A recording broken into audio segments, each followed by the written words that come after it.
Всем привет! Я рада, что вы зашли ко мне на канал. Сегодня у нас второе занятие по изучению рисования гуашью. Надеюсь, вы без особых сложностей подобрали все материалы с прошлого занятия.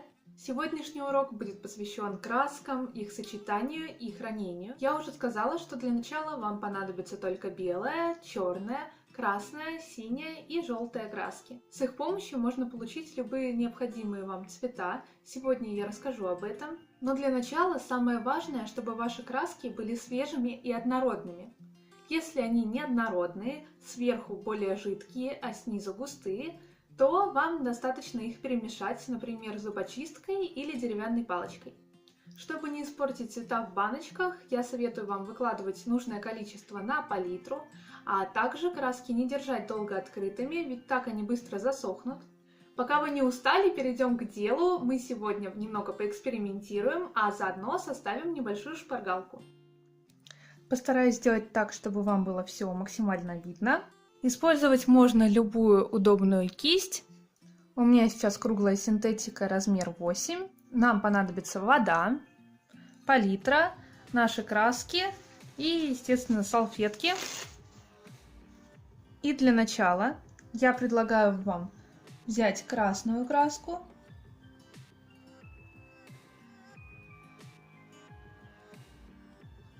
и смешать ее с желтой.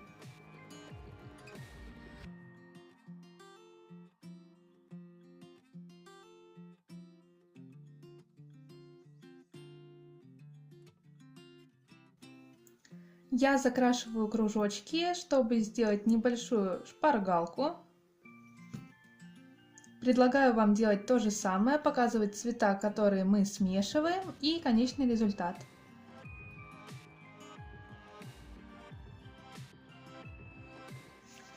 Смешивать цвета нужно на палитре. И беру я примерно одинаковое количество краски.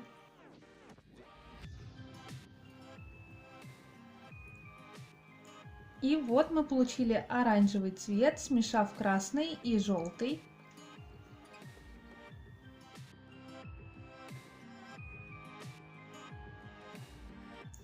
Теперь смешаем красный и синий.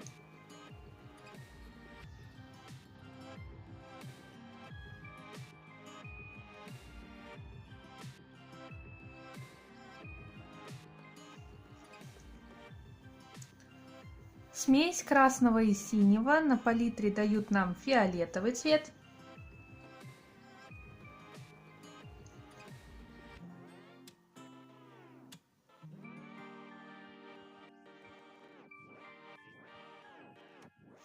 Остается смешать желтый и синий.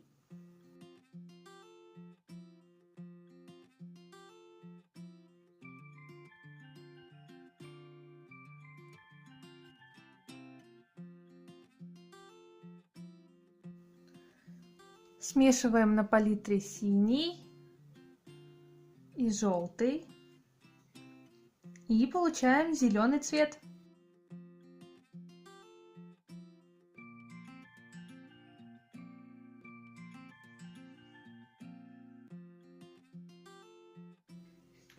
И вот уже из трех основных цветов мы получили еще 3 цвета. Это база, но этого недостаточно. Как нам получить, например, бирюзовый цвет? Для этого достаточно смешать зеленый и синий.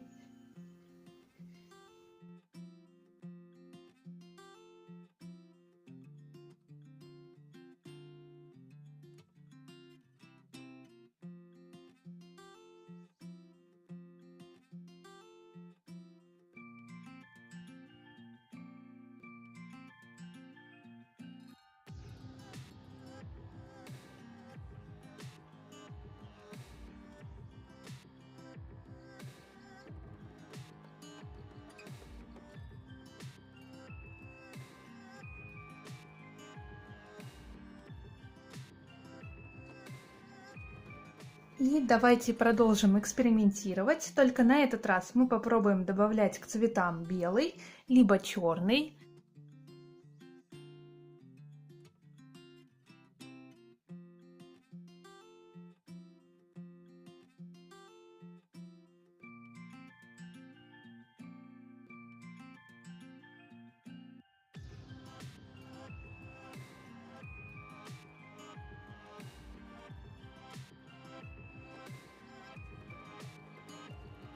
И мы видим, что при смешении любого цвета с белым мы получаем более нежный оттенок.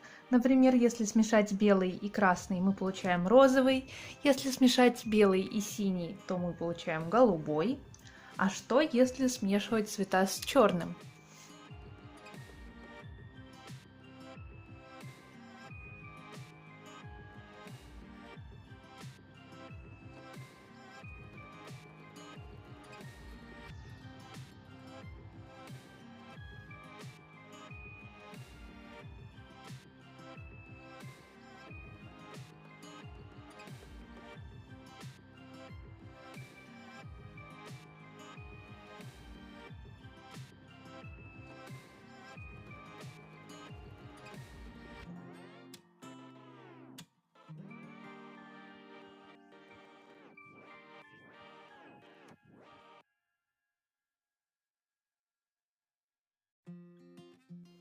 И еще раз распишем получение коричневого цвета. И так давайте повторим. Если смешать два базовых цвета, то мы получаем какой-то третий. Мы можем смешивать эти цвета, полученные с базовыми цветами. Также мы можем смешивать три цвета и получать еще новые цвета. Если мы добавляем белый, то мы получаем более светлый оттенок. Если мы добавляем черный, то получаем более темный оттенок цвета. И также я хотела бы нарисовать с вами сегодня полезный цветовой круг. Он поможет вам разобраться, как взаимодействуют между собой цвета, а также их сочетания. Я рисовала его сначала циркулем, потом обводила маркером от руки. Вы можете также его себе перерисовать. И для начала мы закрасим треугольник желтым, синим и красным цветами.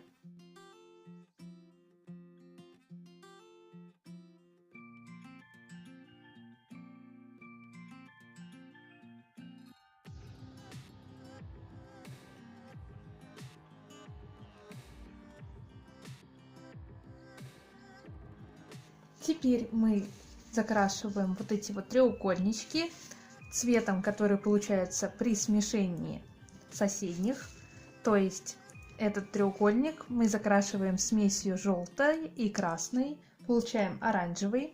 Здесь у нас будет фиолетовый, потому что мы смешаем синюю и красную. А здесь будет зеленый, так как мы смешаем синюю с желтой.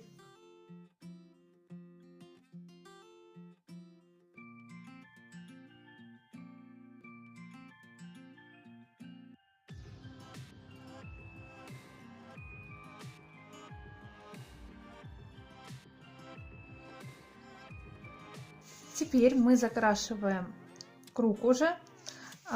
Здесь у нас будет желтый, здесь будет красный, здесь синий. Здесь будет фиолетовый, оранжевый и зеленый. А между ними будут их смешения. Вот, например, сейчас мы смешиваем желтую и оранжевую и получаем такой средний цвет, более светлый.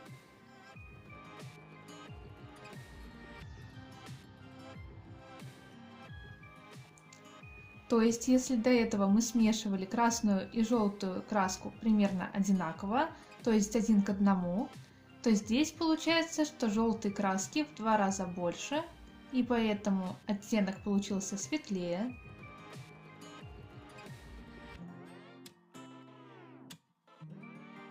Теперь мы смешиваем с той же оранжевой краской красную, то есть получается, что красного у нас станет больше.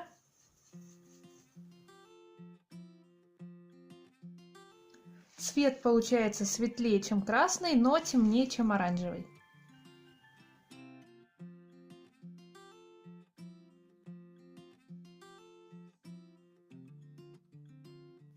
Теперь фиолетовый мы смешиваем с красным, а здесь с синим.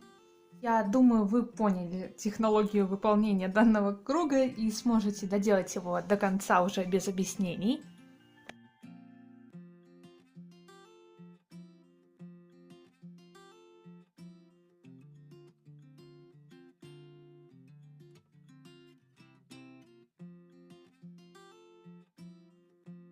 12 цветов мы получили, но, конечно же, их гораздо больше. Еще хотела вам сказать небольшую вещь про сочетание цветов. Есть прямое сочетание, например, желтый с фиолетовым, красный с бирюзовым, да, оранжевый с бирюзовым, красный с зеленым, синий с оранжевым. То есть сочетание по прямой линии друг от друга. Есть соседнее сочетание, то есть сочетание цветов, которые на этом круге находятся рядом друг с другом. Есть классическая триада, это треугольное сочетание цветов, например, желтый, синий и красный. Есть квадратное сочетание или квадратная гармония, когда у нас цвета по квадрату сочетаются друг с другом. И шестицветная гармония, то есть по шестиугольнику. Если вам интересна тема цветового круга, то я думаю, вы сможете легко найти много полезной информации в интернете. Просто наберите цветовой круг, там вам все более подробно расскажут, я не буду в это углубляться. На этом мы закончим сегодняшний урок. Надеюсь, вам станет проще получать нужные цвета, которые вы хотите, и вы уже не будете бояться красок. Встретимся на следующем занятии. Пока-пока!